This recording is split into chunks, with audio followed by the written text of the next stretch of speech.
Greetings. This is Jim Wickens from NFLDraftFanatics.com. In this podcast and video, it's going to be about a 7-minute demonstration of doing a first-round Fanatic challenge for the Tampa Bay Buccaneers. Okay, what's a first-round challenge? It is the 5 best first-round picks a Tampa Bay Buccaneers fan can find on the simulator. So, a couple things about NFL Draft Fanatics Simulator. It's interactive. And the way we'll demonstrate that is we'll go to Team Needs. We will find Tampa Bay. Okay. And on the far right of the Team Needs, it's the player list. So I'm going to pick the player list for Tampa Bay. And this list is specific to the Buccaneers.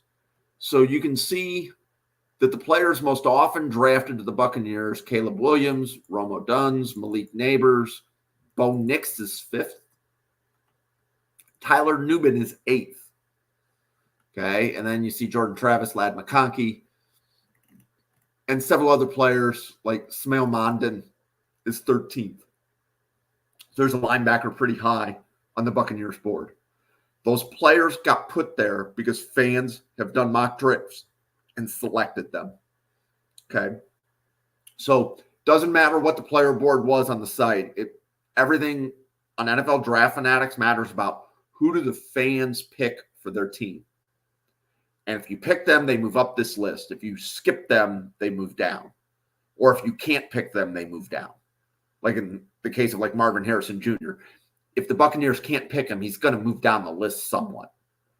Okay, so let's demonstrate this. So let's go in, and we're going to do a Tampa Bay Buccaneers first-round challenge. A first-round challenge is 5 unique first-round picks. So we're going to go Tampa Bay, first-round Fanatic challenge. We're going to check this box right here. And then we want to enter the draft. And we're about to do 5 first rounds for Tampa Bay. What are Tampa Bay's 5 best choices in round 1? And you're welcome if you're watching. I see several of you watching the podcast already. Try this. Go in as Tampa Bay or any other NFL team, do a first-round challenge.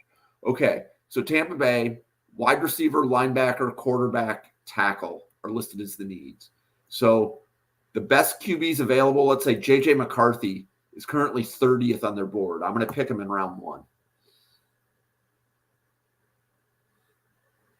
Okay. I'm going to take Bo Nix.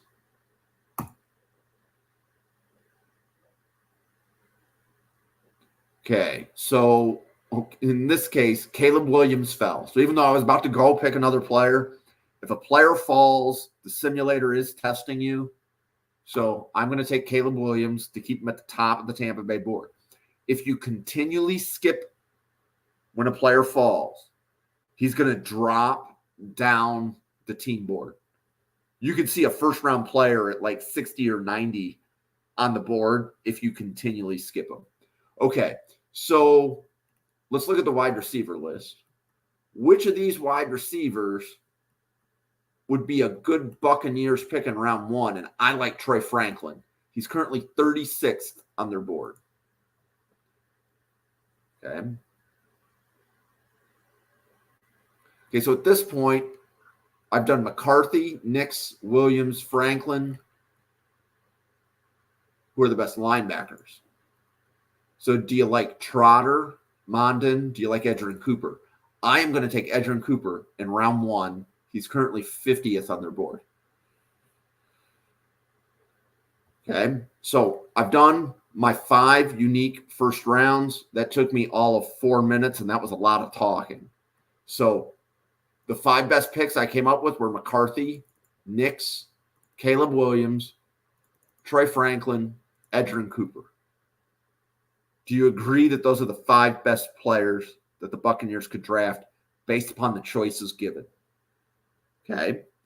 In addition to that, I significantly changed the Buccaneers board. Specifically, McCarthy, I moved up. Cooper, I moved up. And now I'm trying to remember the wide receiver I moved up to. I've already forgot which wide receiver I picked.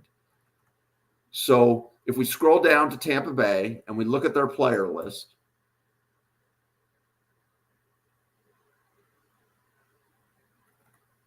Caleb Williams, still at the top. O'Dunn's, Neighbors, none of that changed. Nix didn't move. I believe he was 5th before, but McCarthy went from 20th to 7th. Franklin is now 8th. He was the wide receiver I forgot a second ago. Cooper is 9th. Okay, so Cooper was 50th on the draft card. I took him in 1 first round. He jumps up to 9.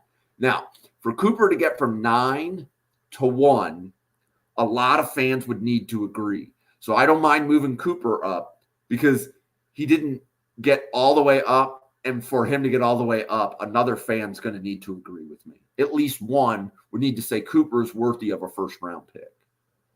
Okay, so as you can see, I did a first-round challenge, 5 unique first rounds, and the board moved.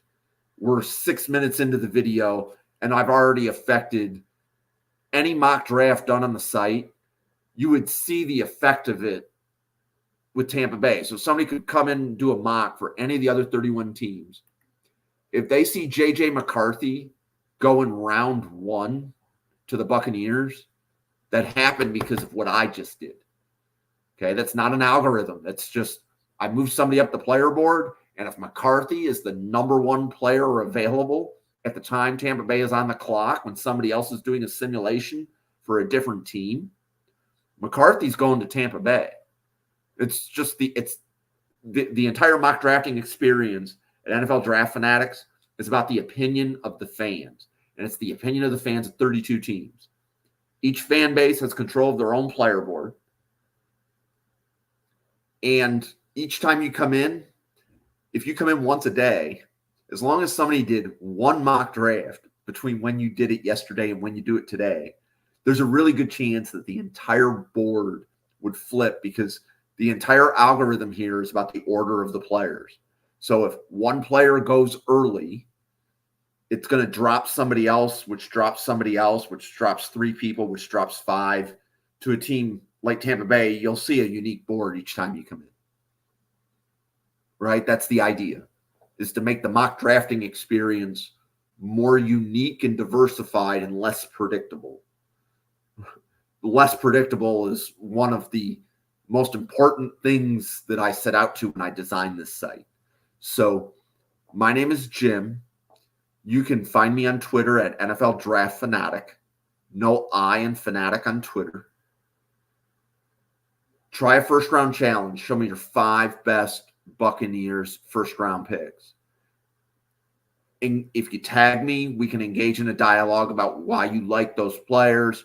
Or, for example, 16th overall is too rich for Cooper. He's a good player, but if you want him, you trade down.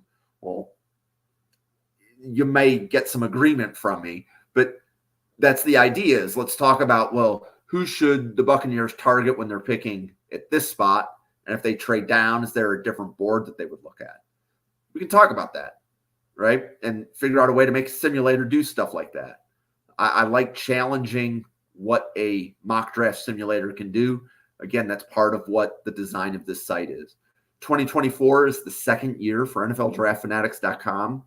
I look forward to the next 5 months of draft conversations.